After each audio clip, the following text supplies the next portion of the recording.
자, 자리에서 일어나셔서 오늘 우리에게 주시는 하나님의 말씀을 함께 읽겠습니다. 오늘 우리에게 주시는 하나님의 말씀은 구약 성경 이사야 11장 1절로 10절의 말씀입니다. 이사야 11장 1절로 11절의 말씀입니다. 하나님의 말씀을 한 절씩 교독하여 읽겠습니다. 이새의 줄기에서 한 싹이 나며 그 뿌리에 한 가지가 나서 결실할 것이요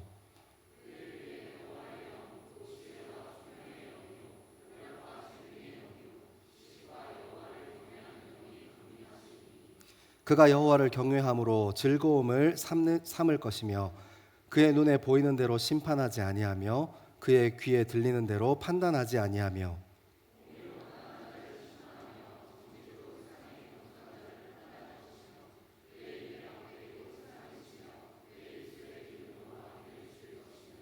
공의로 그의 허리띠를 삼으며 성실로 그의 몸의 띠를 삼으리라.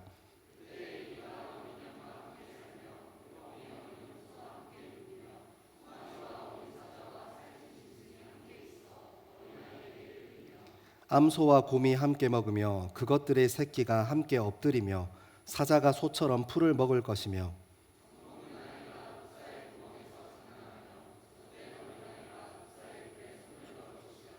내가 거룩한 산 모든 곳에 해됨도 없고 상함도 없을 것이니 이는 물이 바다를 덮음같이 여호와를 아는 지식이 세상에 충만할 것임이니라. 그날에 이새의 뿌리에서 한 싹이 나서 만민의 기치로 설 것이요 열방이 우리에게로 돌아오리니 그가 거룩한 아멘. 이 말씀은 살아계신 하나님의 말씀입니다. 아멘. 여러분 이사야서 말씀 잘 묵상하고 있죠? 이거 모니터 좀 많이 줄여주세요. 이사야서 말씀 잘 묵상하고 있죠?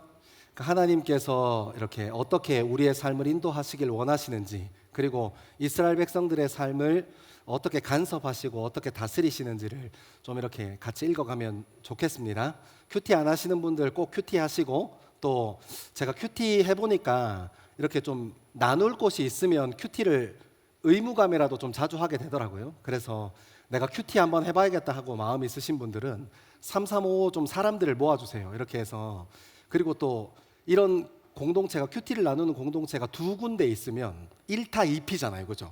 한 번 큐티하고 이 방도 올리고 저 방도 올리고 좋습니다. 그래서 때로는 우리가 형식적으로 큐티를 하는 것은 좋지 않지만, 제가 해보니까 때로는 이렇게 큐티 같이 나누는 카카오톡 방 같은 게 있으니까 또 하게 되더라고요. 안 할 걸 또 하게 되고 하니까 여러분들 그렇게 한번 해보면 좋겠습니다. 제가 말씀드리고 싶은 것은 꼭 큐티 하라고 말씀드리는 겁니다. 큐티 하실 거죠? 네, 네도 감사하고 아멘도 감사합니다. 여러분 제가 2주 전에 이사야서 시작하면서 이사야서는 1장부터 39장까지가 하나님의 심판에 대한 내용을 다루고 40장부터 마지막 장까지가 하나님께서 이루실 하나님 나라에 대해서 얘기한다고 말씀드렸습니다. 큰 흐름은 1장부터 39장까지 하나님이 어떻게 이스라엘 백성들을 심판하실 건가 하는 내용이 주로 쭉 다루어지는데, 하나님께서 뜨문뜨문 우리가 이렇게 큐티하면서 따라와 보니까 뜨문뜨문 구원에 대해서, 메시아가 오시면 어떤 나라가 임할 거야 하는 것들에 대해서, 하나님 나라에 대해서 하나님께서 중간중간에 설명하세요. 우리가 읽어왔던 2장에도 그런 모습이 있고 9장에도 그런 모습이 있죠? 여러분 큐티 하세요. 알았죠? 이게 뭐 소통이 돼야 되니까. 2장에도 그런 모습이 보이고 이제 9장에도 그런 모습이 보이고 오늘 11장에도 그런 모습이 보입니다. 사실 11장 전체는 하나님 나라가 임했을 때, 그러니까 메시아가 우리 삶에 왔을 때 어떤 일이 일어나는가에 대해서 주목하고 있고 그것에 대해서 조금 이렇게 상세하게 보여주고 있는 내용입니다. 근데 여러분이 마틴 로이드 존스 목사님이라는 제가 너무너무 좋아하고 존경하는 목사님이, 영국의 목사님이 계신데, 이분이 이 이사야서를 이렇게 쭉 주해하시다가 하나님께서 심판하실 거야, 다 무너뜨려 버릴 거야, 다 쓸어버릴 거야, 너희들 다 심판당할 거야, 막 이렇게 심판에 대해서 쭉 얘기하시다가 이사야 선지자를 통해서 하나님이 근데 거기에 매이면 안 되는데 하고, 또 메시아에 대해서 조금, 하나님 나라가 임하면 이런 거야 조금, 그리고 오늘 보는 것처럼 메시아가 오시면 어떤 것들이 이루어질 거야 하고 조금 이렇게 하나님께서 얘기하세요. 이런 하나님의 마음을 보고 이 마틴 로이드 존스 목사님이라는 분이 이 이사야서의 흐름을 가지고 뭐라고 얘기하셨냐면, 하나님께서 죄인인 우리를 어쩔 줄 몰라 하시는 분이다 라고 표현하세요. 그러니까 하나님께서 죄 가운데 있으면 심판당해 죽고 망할 거야 하는 그 심판 가운데 있는 우리를 향해서 어쩔 줄 몰라 하신다는 거예요. 이걸 그냥 죽일 수도 없고, 내가 너 꼭 구원할 건데, 내가 너 반드시 구원할 건데, 이걸 어떡하나 하는 마음으로 하나님께서 이 이사야서의 시작을 하나님의 심판에 대한 이야기를 쭉 다루면서 그 사이사이에 하나님께서 그래도 나 너 포기 안 해? 너 포기하지 마. 나는 너 포기하지 않아. 나 너 사랑해. 여전히 나 너 사랑해. 심판 가운데 네가 있어야 할지라도, 네가 여전히 죄 가운데 있을지라도 나 너 사랑해. 나 너 포기하지 않아 하는 하나님의 마음을 흘려보냈습니다. 그래서 로이드 존스 목사님은 하나님께서 어쩔 줄 몰라 하신다. 죄 가운데 있는 우리가 죄 가운데 있으면 죄의 대가를 받는 것이 마땅한데도 죄 가운데 있는 우리를 보시고 하나님이 어쩔 줄 몰라 하신다 하고 표현하십니다. 왜 그렇습니까? 하나님이 우리의 아버지 되시기 때문입니다. 아멘 하시죠? 하나님이 우리의 부모님 되시기 때문입니다. 그러므로 사랑하는 여러분, 우리가 하나님의 심판이라는 주제의 이야기를 쭉 읽어가면서 하나님이 우리의 아버지다, 하나님께서 이 부모의 마음으로 우리에게 하나님의 메시지를 남겼지 하는 이 마음을 잃어버리면 우리는 하나님의 심판 앞에서 맨날 흩어지고 깨지고 무너지고 심판당하는 것만 남게 된다는 거예요. 그러니까 하나님의 심판이라는 내용의 메시지를 쭉 읽어갈 때 하나님께서 우리 아버지야, 하나님께서 날 반드시 구원하실 분이야 하는 이 아버지 되신 하나님에게 잡히지 못하면 우리는 온통 아프고 깨지고 두려움의 심판만 남는다는 거예요. 여러분, 우리 인생에 힘듦이 찾아올 수 있습니다. 때로는 우리가 잘못해서 우리 인생에 심판이 찾아오는 것처럼 느껴지기도 하고, 때로는 여러분, 우리가 잘못하지 않았는데 내 옆에 있는 사람, 아주 가까운 아버지나 어머니, 때로는 여러분이 교제하는, 이성 교제하는 사람, 혹은 여러분이 결혼했을 때는 여러분의 배우자가 어떤 치명적인 잘못한 그 잘못 때문에 우리 인생이 같이 무너지기도 합니다. 그때 하나님의 심판 앞에서 하나님께서 우리 인생의 아버지시지, 하나님께서 우리 인생의 부모님이시지 하는 이 마음에 붙들리지 않으면 온통 심판만 남아버려요. 사랑하는 여러분, 한번 생각해 볼 필요가 있습니다. 우리가 왜 심판받습니까? 죄 때문입니다. 예수 그리스도께서 이 땅에 오신 이유가 무엇입니까? 죄 때문입니다. 여러분, 지옥을 자꾸 죽고 나서 멀리 가서 찾으려고 하는 경향이 있는데, 여러분, 죄는 모든 관계를 단절시키는 아주 무서운 속성을 가지고 있어요. 여러분, 우리는 거짓말 한번 잘못하면, 교만 한번 잘못 부렸다가, 자만하고 다른 사람을 비난하고 음해하는 말 그 한마디 잘못했다가 사람과 사람 사이의 관계를 깨뜨리는 아주 비극적인 일을 맞이하기도 하고, 우리 삶에서 짓는 죄 때문에 우리가 하나님과 우리 이 사이의 관계가 깨어지기도 합니다. 여러분, 죄는 하나님과 우리 관계도, 그리고 우리와 함께하는 모든 사람들 사이의 관계도 깨뜨려요. 하나 되게, 홀로 되게 합니다. 여러분, 그게 뭡니까? 지옥이 무엇입니까?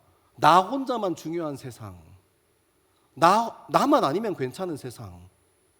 여러분, 우리가 살아가는 시대와 조금 비슷하지 않습니까? 나만 괜찮으면, 나만 아니면, 그 책임을 너가 질 수 있으면 괜찮은 세상, 그게 죄가 만들어 온 세상입니다. 여러분, 죄는 이토록 우리 삶에 치명적인 아픔을 몰고 들어옵니다. 그런데 하나님께서 우리를 포기하지 않으신다는 거예요. 너희가 죄를 지었지만, 우리가 죄 가운데 있지만 하나님께서 사랑하는 것을 멈추지 않으신다는 겁니다. 여러분, 이스라엘 백성들은 심판받아야 합니다. 왜냐하면 하나님께서 북이스라엘을 치고 나서도 여전히 남유다 땅에 기회를 줬음에도 불구하고 여전히 이스라엘 백성들은 하나님을 바라보지 않아요. 그래서 이사야 선지자를 통해서 1장부터 39장까지 하나님의 심판에 대해 선포함을 받습니다. 그런데 여러분, 하나님께서 그 심판의 대상인 우리를 향해서 오늘 말씀을 흘려보냅니다. 사랑하는 여러분, 오늘 말씀을 좀 천천히 따라 읽으면서 하나님의 마음, 이 하나님의 심판이라는 큰 주제 안에서 아버지 하나님의 마음, 그리고 부모님의 마음에 붙들리는 저와 여러분 되기를 소망합니다. 우리 1절의 말씀 같이 한번 읽겠습니다. 1절입니다. 시작.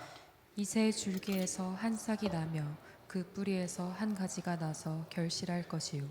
아멘. 아멘. 여러분 1절을 읽으면 우리가 조금 어색한 부분을 발견하게 돼요. 어떤 부분이냐면 처음에 시작하는 이새의 줄기에서라는 표현이에요. 여러분 여기서 깜짝 돌발 퀴즈. 이새가 나는 누군지 안다. 민경자매. 맞아요. 박수 한번 합시다.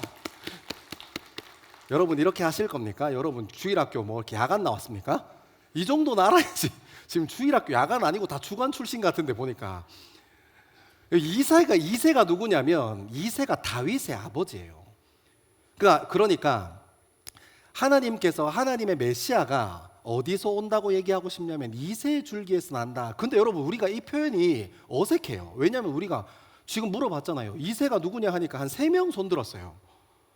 그만큼 우리가 이새가 누군지 잘 모르는 거예요. 이새가 굉장히 낯섭니다. 왜냐하면 우리는 이렇게 표현을 바꾸면 굉장히 쉽게 받아들여요. 다윗의 줄기에서, 다윗의 혈통에서, 다윗의 뿌리에서, 다윗의 자손 중에 라고 얘기하면 굉장히 빨리 이해하고 쉽게 받아들일 텐데 이사야 선지자가 굳이 다윗이라는 표현을 지우고 뭐라고 썼냐면 이새의 줄기에서라는 표현을 써요. 근데 여러분 이 이새의 줄기에서라고 표현을 쓴 이유가 이 이사야 선지자가 가지고 있는 이 하나님의 메시아에 대한 가치관 때문인데 우리 다른 곳도 한번 살펴봅시다. 2장 2절에서 4절입니다. 이사야서 2장 2절에서 4절 같이 읽겠습니다. 시작. 말일에 여호와의 전에 산이 모든 산 꼭대기에 굳게 설 것이요 모든 작은 산 위에 뛰어나리니 만방이 그리로 모여들 것이라. 많은 백성이 가며 이르기를 오라 우리가 여호와의 산에 오르며 야곱의 하나님의 전에 이르자. 그가 그의 길을 우리에게 가르치실 것이라. 우리가 그 길로 행하리라 하리니 이는 율법이 시온에서부터 나올 것이요 여호와의 말씀이 예루살렘에서부터 나올 것임이니라. 그가 열방 사이에 판단하시며 많은 백성을 판결하시리니 무리가 그들의 칼을 쳐서 보습을 만들고 그들의 창을 쳐서 낫을 만들 것이며 이 나라와 저 나라가 다시는 칼을 들고 서로 치지 아니하며 다시는 전쟁을 연습하지 아니하리라. 아멘. 아멘. 2장 2절의 시작은 이렇게 시작합니다. 말이래. 그러니까 마지막 날이 되면이라는 표현으로 시작해요. 그러니까 중간에 쭉 뭐 여호와의 성전에 오르고 나서 실제로 어떤 일이 벌어지냐면 4절에 보면 그가 열방 사이를 판단하시며, 그러니까 사람이 판단하지 않고 이제 그곳을 하나님께서 판단하신다. 그러니까 하나님께서 그곳에 임재하셨다는 겁니다. 하나님께서 임하신 그곳에서 어떤 일이 일어나냐면 그들은 창을 쳐서 그들의 칼을 쳐서 보습을 만들고, 여러분 보습은 농기구예요, 농기구. 그리고 창을 쳐서 낫을 만들 것이며 이렇게 합니다. 그러니까 이게 무슨 얘기를 하고 싶냐면 고대 사회에 청동기 시대와 철기 시대를 지나는 그 어딘가쯤에 사람들이 농사 짓는 농기구도 청동기나 철로 만들었어요. 청동이나 철로 만들었고 실제로 전쟁하는 전쟁 물자도 청동이나 철로 만들었어요.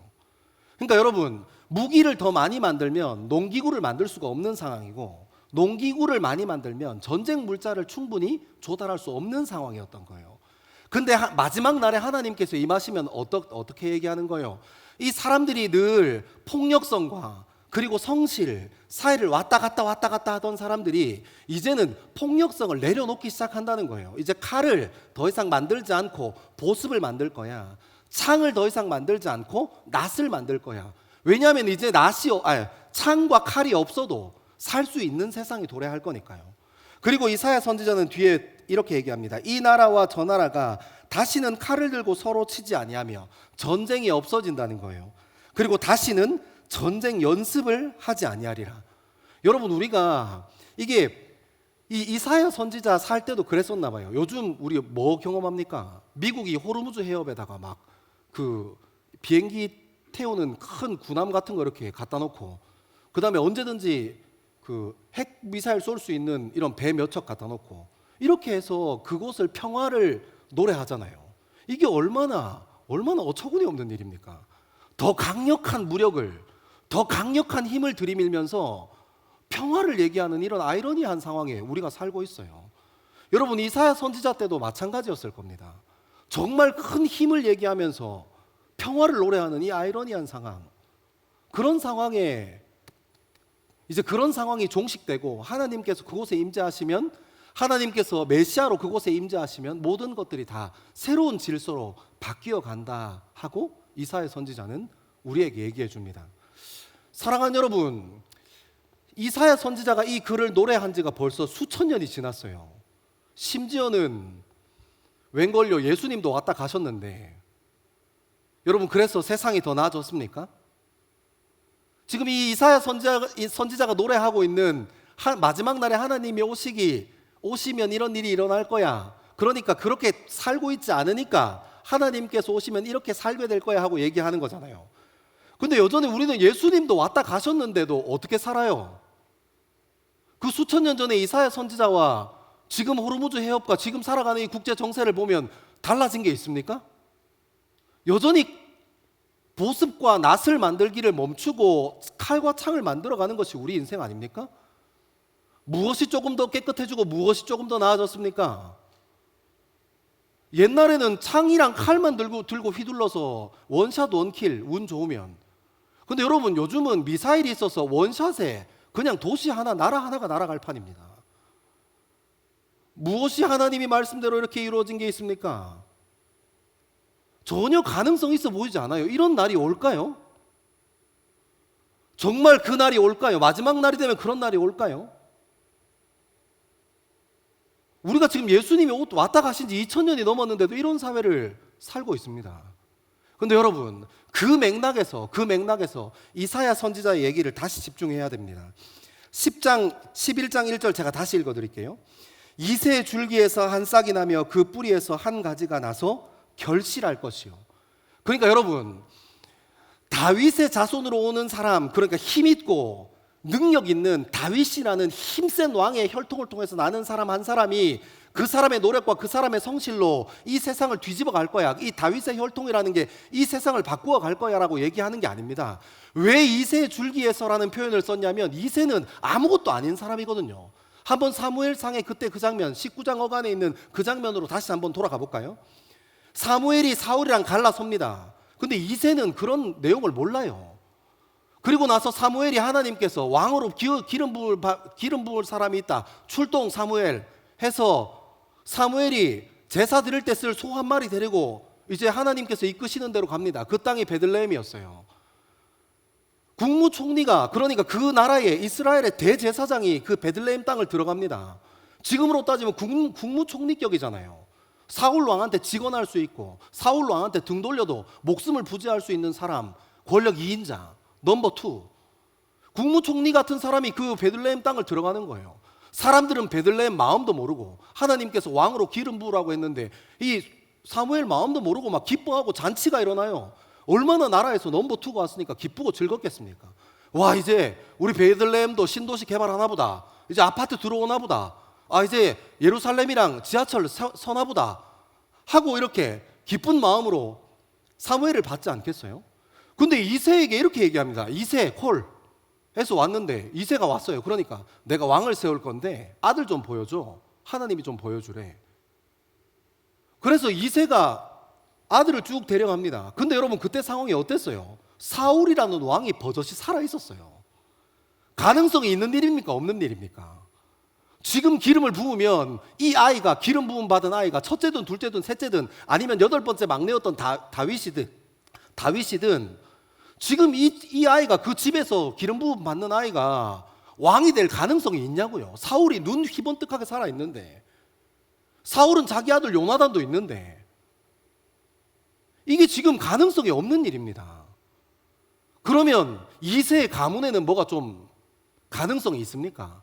이새가 어떤 사람입니까? 이 베들레헴 땅에 살았던 그냥 김씨 가문의 엄청 위대한 사람, 왕손의 몇 번째 손 이런 게 아니고, 이새라는 사람은 그냥 그저 베들레헴에 터잡고 사는, 예루살렘을 중심으로 따지면 예루살렘부터 떨어져 있는 위성도시, 소도시, 조그마한 마을에 그냥 터잡고 살고 있는 그냥 그런 사람이에요. 그런 사람 집안에서 기름을 붓는다 한들 뭐 위대한 사람이 나올 수 있겠습니까? 그렇게 옛날에 혈통이 중요하던 시대예요. 여러분, 그러니까 다시 생각해 보면 이 이새 줄기에서 난다는 표현은 아무런 가능성이 없는 곳이라는 거예요. 사람의 노력과 사람의 열심, 사람의 성실은 단 1도 개입될 수 없는 것이요. 다윗이 기름 부음 받았다고 내가 왕이네 하면 바로 사울이 군대 보내서 딱 할 수 있는 그런 거예요. 이세의 집안, 예루살렘에 가면 이세의 집안 사람이 누군지도 몰라요. 어디 있으냐 뭐 이런 얘기 듣고. 아니 웃어주려면 확실하게 웃고 안 웃으려면 웃지 말지. 뭐 그런 얘기 듣는 아무런 보잘것없는 집안에 보잘것없는 가정이라고요. 여러분 다윗은 어떻습니까? 형이 8명, 형이 7명 있었어요. 8번째 아이였으니까. 무슨 소망이 그에게 있겠습니까? 아무런 소망이 없는 겁니다. 근데 이사야 선지자가 뭐라고 얘기합니까? 이새의 줄기에서 나서 결실한다고 얘기합니다. 그 예수 그리스도가 이 땅에 우리 인생의 메시아로 구주로 오셨던 분, 예수 그리스도가 그분이십니다. 여러분 그러니까 이사야 선지자가 얘기해주고 싶은 건 뭐냐면 사람 눈으로 보이는데 현혹되지 말라는 겁니다. 어쩌면 우리가 지금 이 말씀을 중심으로 우리 인생을 보고 지금 우리의 역사를 보면 점점 더 가능성이 없어 보이지만 하나님께서는 가능성이 전혀 없는 그곳에서도 결실 내시고 마시는 분임을 잊지 않는 저와 여러분 되기를 소망합니다. 여러분 자꾸 우리는 우리 신앙이 눈에 보이는 것에 너무 많이 휘둘려요. 우리는 우리가 다니는 학교, 우리는 우리가 다니는 직장, 우리 아버지가 무슨 차 타지? 우리 아버지가 어떤 직장 가셨지? 나를 서포트해 줄 수 있는 사람인가? 거기에 너무 많이 우리 인생이 좌지우지 흔들립니다. 왜 그렇게 눈에 보이는 것 때문에 흔들리십니까? 왜 그렇게 보이는 조건, 환경 이런 것 때문에 우리 인생이 때로는 포기하고 절망하고 낭망하냐 말입니다. 우리 인생은 우리 인생에서 소망을 낼 수 있는 것이 원래 없었어요. 여러분 정말 열심히 해본 것 있지 않습니까? 이 정도 나이면 다들 하나는 내 인생을 걸고 정말 뭔가 열심히 해본 게 있을 거 아니에요. 근데 그게 우리 계획대로 뜻대로만 됩니까? 그런데 아직도 여러분의 인생의 주인이 여러분인 것 같아요? 우리가 계획한 대로 다 계획했으면 저는 벌써 인류 복음화를 다 끝내고 예수님 재림하는 걸 눈으로 봐야 합니다. 근데 아직도 못 보고 있잖아요. 사람 인생은 계획대로 되는 게 아닙니다. 왜냐하면 우리 인생의 주인이 우리가 아니기 때문이에요. 근데 왜 자꾸 우리가 뭔가 노력해서 열매 맺지 못하는 것 때문에, 우리가 최선을 다해서 우리 인생의 환경을 바꾸어 놓지 못한 것 때문에 그렇게 좌절하고 절망합니까? 여러분 제가 고3 때 저희 반 급훈이 뭔지 아십니까? 모르겠죠. 당연히 저랑 같은 반이 없었을 거니까. 저희 선생님이 정말 지금 생각하면 정말 복음적인 분이셨어요. 교회는 안 다니셨는데 고3 딱 올라가서 두 번째 날, 이제 첫 번째 날 인사하고 이렇게 헤어지고 책 받고 헤어지고 두 번째 날 이제 반장 선거하고 급훈을 공포하셨어요. 급훈이 뭐였냐면 그냥 지금 해라. 아멘 하세요? 미안합니다. 아멘 하면 안 되지. 여러분 공부 어떻게 하는 거예요? 그냥 지금 하는 거예요. 맞아요? 아니에요? 지금 내가 조금 한다고 모의고사 성적 안 오를 것 같잖아요. 그죠? 실제로 지금 뭐 모의고사 앞두고 수능 앞두고 막 이틀 밤새면 그 성적이 올라갑니까? 안 올라가는 성적이. 근데 여러분 선생님이 뭐라고 하세요? 우리 이제 한 번 다 지나와서 알잖아요. 그때 시간을 지나고 있는 친구들이 안 되겠어요. 포기할래요. 그런 애들한테 무슨 얘기 해주고 싶어요? 그냥 지금 해라. 그거 말고 다른 길이 있습니까? 없어요. 없습니다. 성적 올리는 방법, 독서의 명언도 있어요. 독서하는 거 처음에 이게 진입장벽이 요즘 이렇게 미디어에 너무 노출이 오래돼서 여러분 꼭 책 읽어야 합니다. 한 달에 2권이라도 꼭 읽어야 돼요. 책 읽는 거 너무 중요해요. 진짜 책 많이 안 읽은 사람들 나중에 바보 돼. 꼭 읽어야 합니다. 근데 여러분 독서의 명언이 뭔지 아세요? 그냥 지금 읽어라. 이거 책이 너무 어렵습니다. 이론서라서 너무 어렵습니다. 그러면 2번 읽으면 돼요. 그렇게 하고 포기하고 있는 시간 동안 그냥 읽으면 됩니다. 사랑하는 여러분, 여러분의 인생의 환경이 뭔가 열심히 했는데 아직도 변하지 않는 것 같습니까? 여러분이 믿음 가지고 여러분의 중심 세우고 걸어가는데 내 인생의 환경이 여전히 그대로 그 모양인 것 같습니까? 이사야 선지자 얘기를 듣고 지금 우리 인생을 돌아보니까 우리 인생은, 우리 역사는 여전히 아무것도 변하지 않고 이사야 선지자의 시대나 지금이나 똑같은 것 같습니까? 그래도 여러분 눈에 보이는 것에 묶이지 말고 눈에 보이지 않는 하나님께 매이는 저와 여러분 되기를 소망합니다. 여러분 우리가 믿음 안에 있다고 한다면, 눈에 보이지 않는 믿음 안에 있다고, 그 믿음 안에 매이기로 했다면 눈에 보이는 환경 때문에 좌절하지 마십시오. 힘드십니까? 그럼 잠깐 쉬었다 가는 거 괜찮습니다. 하지만 꼭 한 걸음 떼시는 저와 여러분 되기를 소망합니다. 왜냐하면 우리의 인생은 우리 힘으로 어떻게 되는 게 아니라 우리 인생의 주인 되시는 예수 그리스도께서 우리 인생을 인도하실 것이기 때문입니다. 환경이 좋지 않아도 이루어 놓은 것이 없어 보여도 일하시는 분은 하나님이신 것을 잊지 않게 되기를 소망합니다. 우리 2절에서 5절 말씀 읽겠습니다. 2절에서 5절입니다. 시작. 그의 위에 여호와의 영 곧 지혜와 총명의 영이요 모략과 재능의 영이요 지식과 여호와를 경외하는 영이 강림하시리니 그가 그가 여호와를 경외함으로 즐거움을 삼을 것이며 그의 눈에 보이는 대로 심판하지 아니하며 그의 귀에 들리는 대로 판단하지 아니하며 공의로 가난한 자를 심판하며 정직으로 세상의 겸손한 자를 판단할 것이며 그의 입의 막대기로 세상을 치며 그의 입술의 기운으로 악인을 죽일 것이며 공의로 그의 허리띠를 삼으며 성실로 그의 몸에 띠를 삼으리라. 아멘. 아멘. 여러분 4절 끝에 보면 이런 표현이 있어요. 입의 막대기로 세상을 치며 입술의 기운으로 악인을 죽일 것이며. 여러분 입술의 기운이 뭡니까? 입술의 기운이 뭐예요? 저 신대원 공부할 때 그 생각했는데 입술의 기운을 입냄새라고 혼자 생각했어요. 입냄새가 얼마나 강력하길래 사람을 죽일까? 그냥 이게 지나가는 말로 하는 거예요. 제가 신대원 때 공부하던 데가 생각나가지고.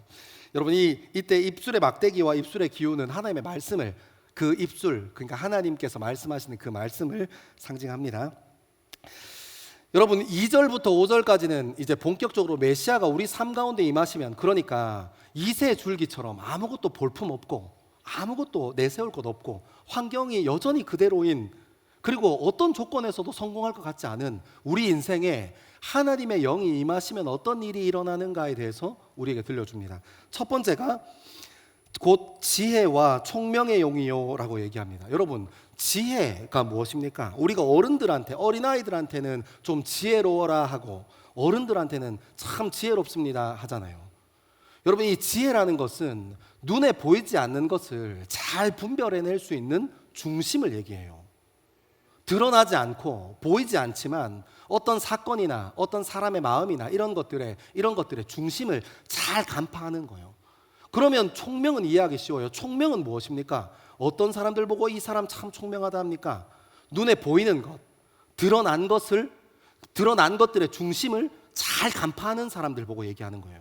여러분 하나님의 영이 우리 삶 가운데 강림하시면, 그러니까 하나님의 영이, 예수 그리스도의 영이 우리 삶 가운데 임하시면 어떻다고 얘기하는 거예요? 눈에 보이는 것이든 눈에 보이지 않는 것이든 그 중심을 잘 간파하는 사람이 된다는 겁니다. 근데 여러분 생각해보면 아주 간단한 거예요. 왜 그런 사람이 됩니까? 욕심이 다른 곳에 있잖아요. 우리 인생의 문제가 뭐냐면 내가 지금 눈앞에 있는 것을 잡고자 하는 이 욕심 때문에, 이게 돈이든지 이게 어떤 일이든지 아니면 어떤 명예든지 권력이든지 내 눈앞에 있는 이 잡고 싶은 이것 때문에 여기에 마음 팔려서 어떻게 하는 거예요? 다른 걸 못 봐서 많은 사람이 힘들고 어려움을 당하는 거예요. 하나님의 영이 우리 삶 가운데 임하면 추구하는 것이 무엇이 됩니까? 이제는 이 세상에 눈에 보이는 것, 이 세상의 가치가 아니라 하나님 나라와 하나님 나라의 가치일 거 아니에요. 그러니까 당연히 눈에 보이는 것이든 눈에 보이지 않는 것이든 거기에 마음 뺏기지 않겠죠. 그리고 이어서 이렇게 얘기합니다. 모략과 재능의 영이요. 이 모략이라는 표현이, 우리가 이 모략이라는 표현을 이 신천지 분들이 사용하는 바람에 이 정통교회에서는 이 모략이라는 단어를 굉장히 안 좋게 생각합니다. 근데 제가 이거 영어 성경 찾아보니까 The Spirit of Counsel이라고 표현했더라고요. 발음 괜찮나요? 미안합니다. 제가 한국에서만 영어 배워가지고. 아무튼 어떤 영이냐면 조언하고 상담해 주는 거라는 거예요. 여러분 우리가 진짜 쉽게 하는 실수가 뭐냐면 힘들고 어려운 마음이 있어서 저희한테 위로를 얻으려고, 친구야 시간 괜찮아? 콜라 한 잔 할래? 아니면 커피 한 잔 할래? 이렇게 해서 같이 만납니다.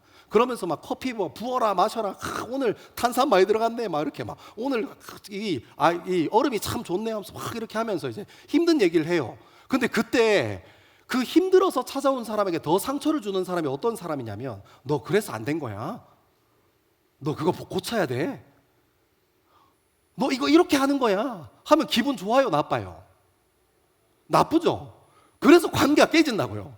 한번 그렇게 경험하면 어떻게 해요? 이제 얘한테는 연락하면 안 되겠다 얘기하는 거잖아요. 어떤 사람이 필요한 거예요? 상담해주고 조언해주는 사람이 필요한 거예요. 있는 그대로 수용해줄 수 있는 사람요. 그냥 그 사람이 힘들고 어려우면 힘들고 어려운 것을 수용해주고, 너 많이 힘들구나, 너 많이 어렵구나, 내가 그 상황이 아니어서 잘 네 마음의 전부를 알 수 없지만 내가 그 상황으로 생각해보면 참 많이 힘들겠다. 사랑하는 여러분, 위로하고 공감하는 저와 여러분 되길 소망합니다.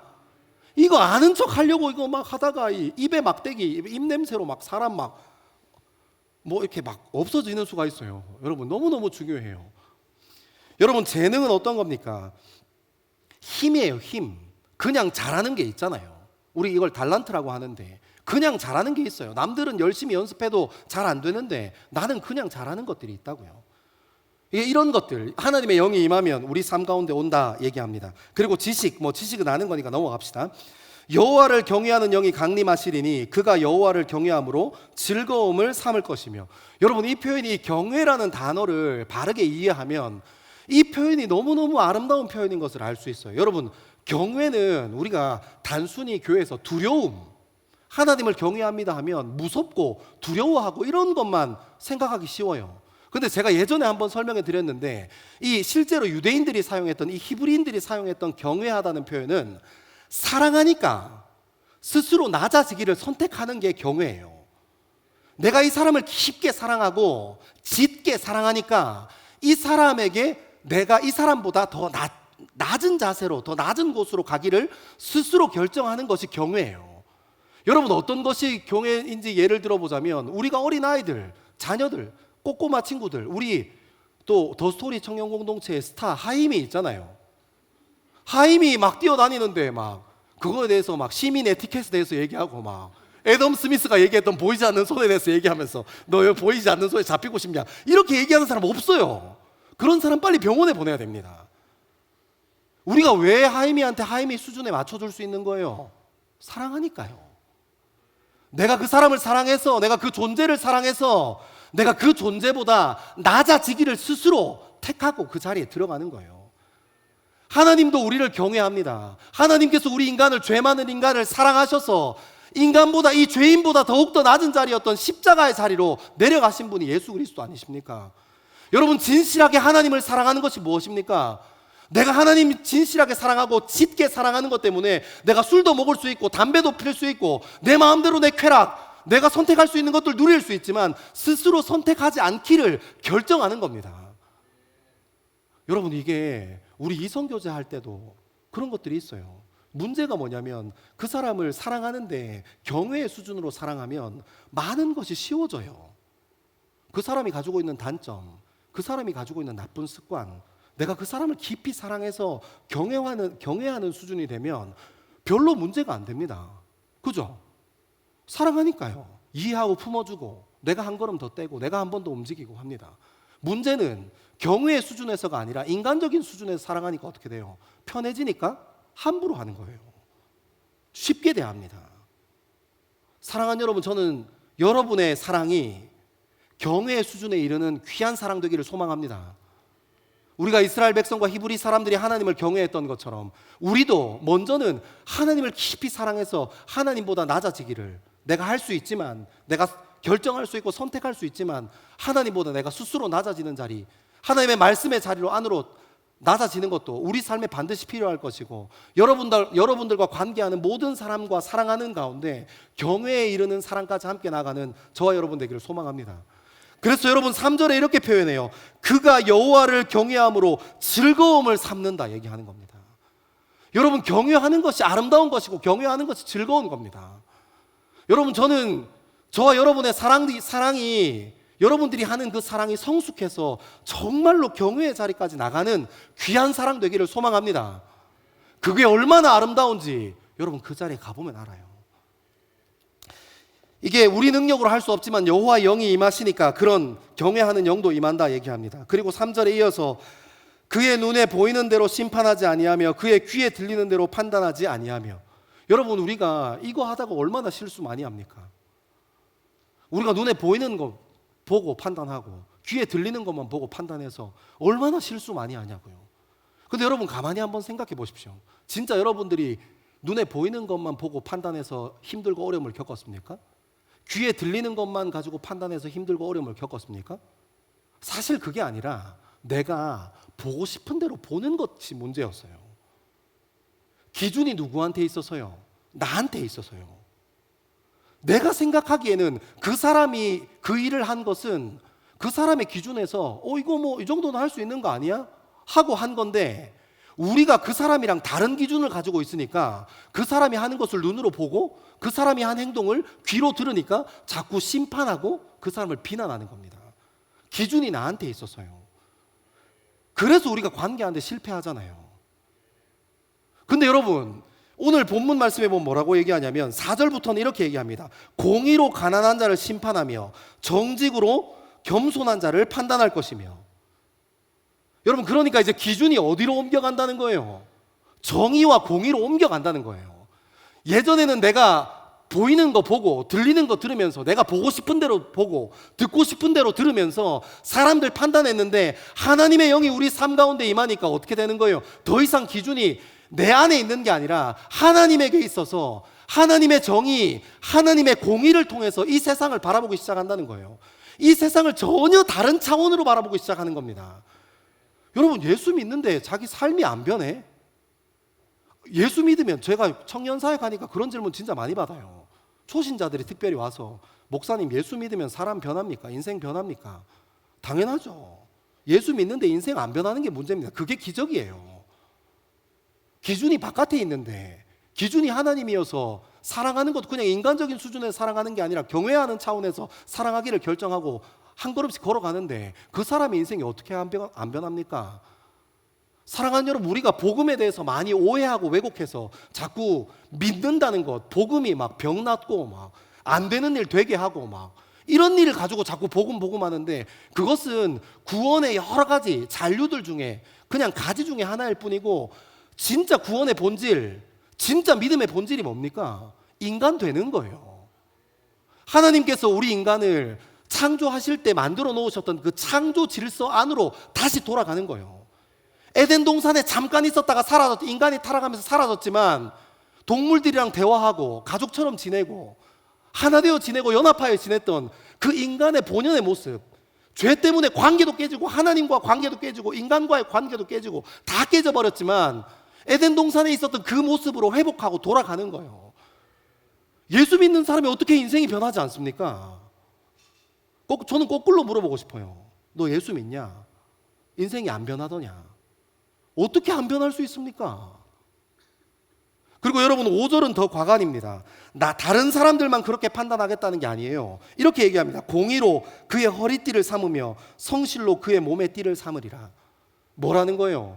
이제는 그 하나님의 말씀의 기준이 돼서 내 삶도 그렇게 하나님의 말씀에, 하나님의 마음에 매여 살기로 결단한 사람이 된다는 거예요. 어떨 때요? 하나님의 영이 우리 삶 가운데 임할 때요. 사랑하는 여러분, 인생이 안 풀리는 것이 있습니까? 관계 문제 때문에 어렵습니까? 여러분의 인생에 큰 사건 사고가 있습니까? 하나님께 붙들리게 되기를 소망합니다. 하나님의 영이 우리 삶 가운데 임하셔야 됩니다. 우리가 더 열심히 노력하고 더 많이 인내하고 더 많이 감내해야 우리 인생이 변하고 바뀌는 게 아니라, 하나님의 영이 우리 삶 가운데 임해야 그 정의와 공의가 내 기준이 되어야, 그래야 우리 삶이 변하고 바뀌어 갑니다. 남들한테만 정의롭고 남들한테만 공의로운 것으로 이 기준 잣대되는 것이 아니라, 우리의 젊음도 우리의 삶도 하나님의 말씀으로 기준될 수 있는 삶이 되어야 여러분, 문제 해결할 수 있는 겁니다. 여러분, 우리 인생에 깨어진 관계들 다들 있으시죠? 여러분들 한번 그 깨어진 관계, 어떤 분들은 부모님이랑 깨어진 관계가 있을 수도 있고, 어떤 사람들은 친구랑 깨어진 관계가 있을 수도 있고, 어떤 사람은 가까이 지내는 사람과 깨어진 관계가 있을 수 있는데, 한번 얘기해 보십시오. 무엇으로 그것을 여러분의 열심으로 회복할 수 있습니까? 없습니다. 그러니까 깨지는 겁니다.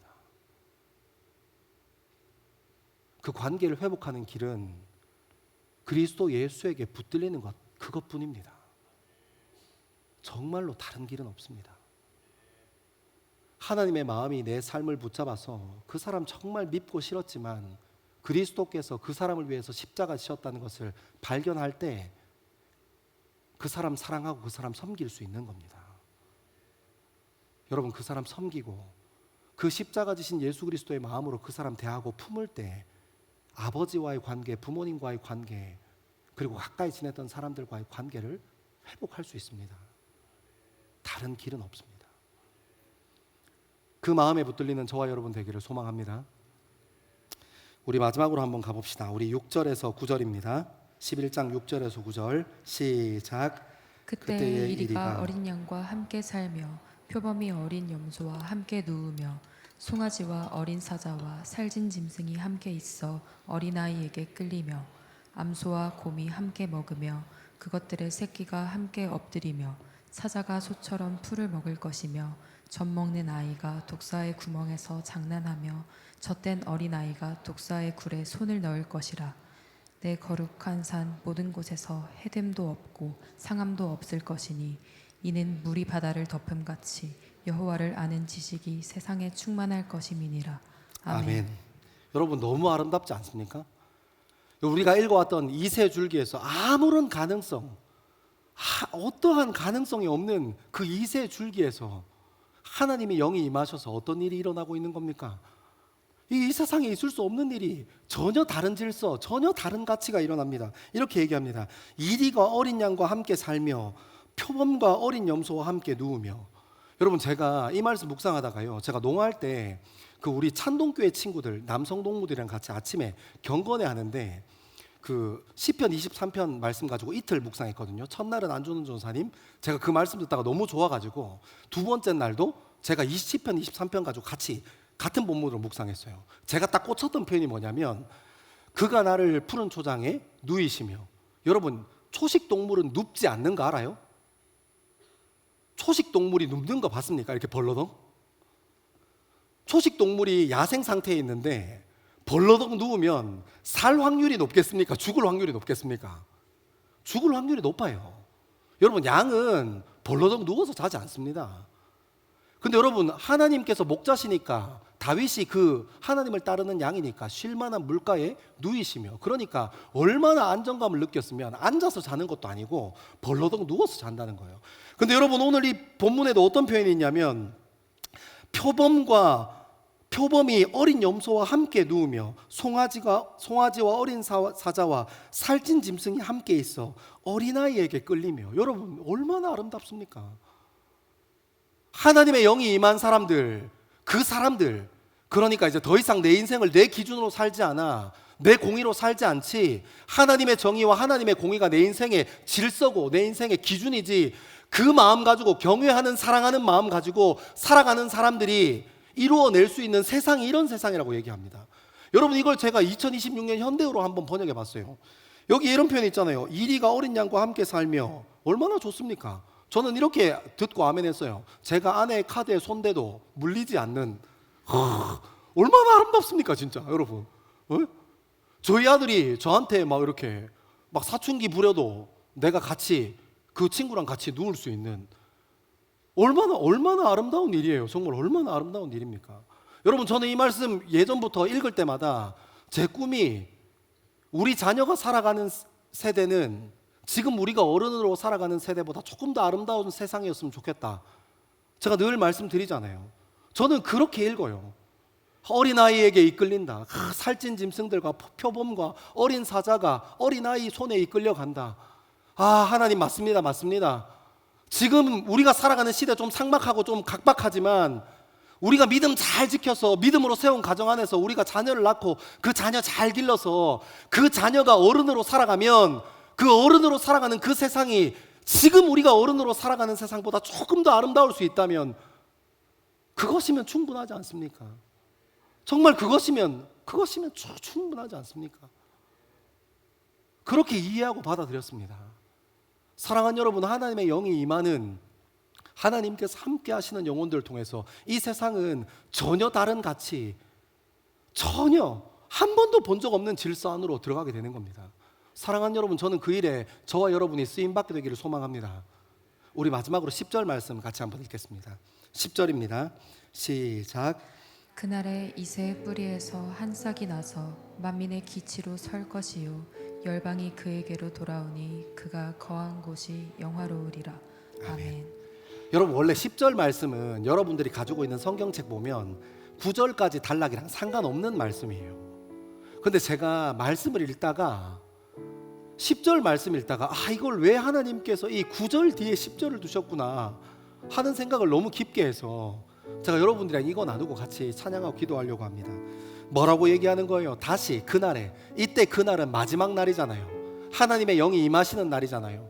메시아가 우리 삶 가운데 임하시는 날이잖아요. 성령 하나님께서 우리 인생을 강력하게 강권적으로 붙드시는 그날이잖아요. 그날에 뭐라고 얘기합니까? 이새의 뿌리에서 한 싹이 난다. 저 도무지 사람 눈으로 보기에는 성공할 것 같아 보이지 않는, 도무지 사람 눈으로 보기에는 뭔가 될 것 같지 않은 거기에서 한 줄기를 내시는 분이 하나님이라고 하시는 겁니다. 사랑하는 여러분, 그러므로 하나님을 바르게 아는 것이 너무너무 중요해요. 하나님의 부모 되신 하나님께서 나에게 어떤 분이신지, 여전히 나를 포기하지 않으시고 여전히 나를 붙드시고 여전히 나를 사랑하고 계시는 분이심을 잊어버리지 않는 것이 너무너무 중요합니다. 여러분, 아버지를 똑바로 모르니까, 하나님이 어떤 분인지 잘 모르니까 자꾸 실패 앞에서 좌절하고 낭망하는 겁니다. 사랑하는 여러분, 저희 아들 둘 저랑 같은 교회 다녀요. 다른 교회 다니겠다고 하지 않아서 얼마나 감사한지 몰라요.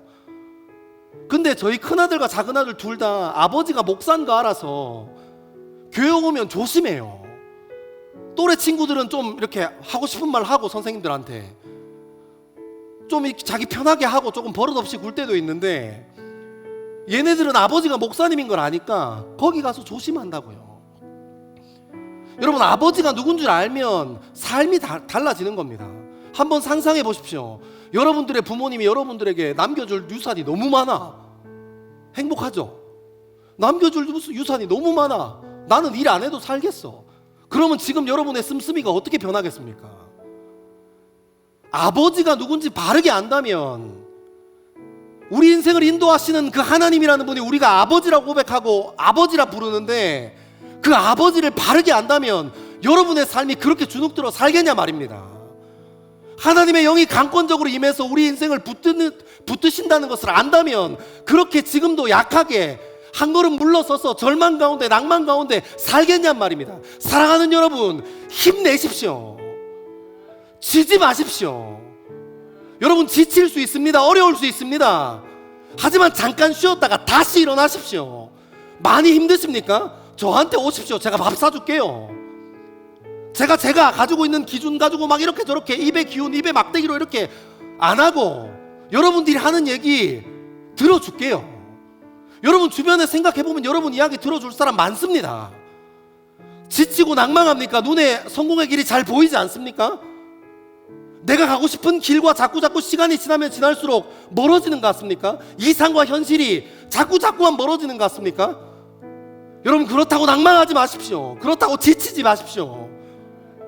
함께 기도하는 우리 공동체가 있으니까요. 함께 기도하는 옆에 있는 예배 동역자들이 있으니까요. 하나님의 영으로 감동받은, 하나님의 영에 붙들린 귀한 젊은이들이 함께 있으니까요. 그렇게 하나님 나라를 꿈꾸고 하나님 나라를 함께 세워가는 저와 여러분 되기를 소망합니다. 우리 다 자리에서 같이 일어나겠습니다. 우리 찬양하면서 더 깊은 하나님 마음 누리는 시간 되기를 소망합니다. 주의 나라가 임할 때, 주의 나라가 임할 때 하나님 임재하실 때 예배가 회복되며 기적이 일어나네.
영광과 존귀 능력과 위엄 놀라운 사랑의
영광과 존귀 능력과 위엄 놀라운 사랑의 적의 하나님 지금이 우리 마지막으로 한 번 더 우리 믿음으로 한번 선포하겠습니다. 하나님 나라 임하소서. 하나님 나라 임하소서. 영광과 존귀 능력과 위엄 놀라운 사랑의 지금 이곳에 오소서. 사랑하는 젊은 그리스도인들이 이 시간 같이 한번 마음의 중심을 세우고 결단하며 주님 앞에 나아가기를 소망합니다. 이새의 줄기와 같이 여전히 우리 삶을 돌아보면, 우리의 역사를 바라보면 안 될 것 같은 것들이 더 많고, 위험해 보이는 것들이 훨씬 많고, 낭망해야 될 이유들이 많고, 빨리 포기하고 다른 것을 붙잡아야 할 이유들이 훨씬 많지만, 그 가운데에서 열매 내실 주님을 바라보기 시작합시다. 하나님의 영이 강림하셔서, 하나님의 영이 감동하셔서 그 감동했던 사람들을 통하여 일어날 세상들을 다시 한번 말씀을 통해 기억하기 시작합시다. 많은 것들이 회복되어지고 이 세상 사람들이 살아가는 가치와 전혀 다른 가치로 우리는 믿음이라는 가치로 이 세상을 바라보기 시작합시다. 믿음이라는 가치로 우리의 인생을 바라보기 시작합시다. 하나님께서 우리의 삶에 일하실 것들을 기대합시다. 하나님께서 우리의 삶을 이끌어 가실 것들을 기대하며 선포합시다. 우리 이 시간 주의 이름 세 번 주의 예수로 기도합니다. 주여, 주여, 주여. 아버지 하나님, 아버지 하나님, 우리 인생에 하나님의 영이 임하는 귀한 경험들, 하나님의 말씀이 우리 삶 가운데 임하는 경험할 수 있게 주님 인도하여 주옵소서. 믿음이 우리의 인생을 살아갈 수 있게 주님 인도하여 주옵소서. 아버지 하나님의 마음이 우리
주제를 사모하고 성령 하나님의 인도하심을 구하며 기도하기 시작합시다.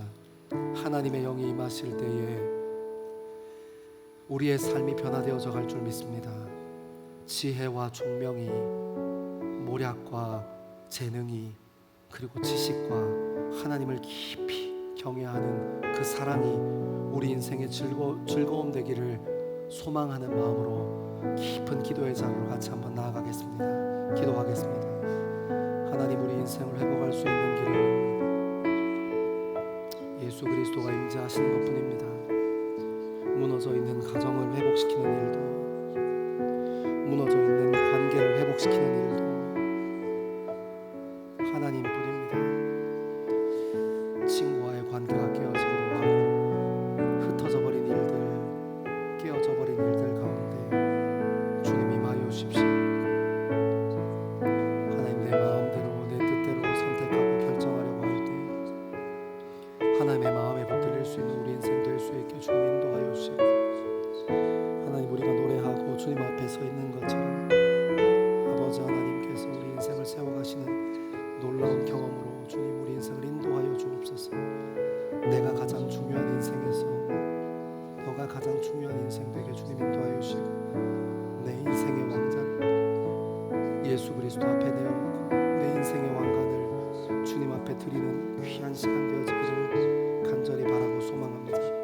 하나님, 예수 그리스도께서 우리 삶 가운데 임하시면 우리의 삶이 다시 한번 새롭게 힘을 얻고 세워질 줄 믿습니다. 하나님, 인도하여 주옵소서. 주님의 것에 임하여 주옵소서.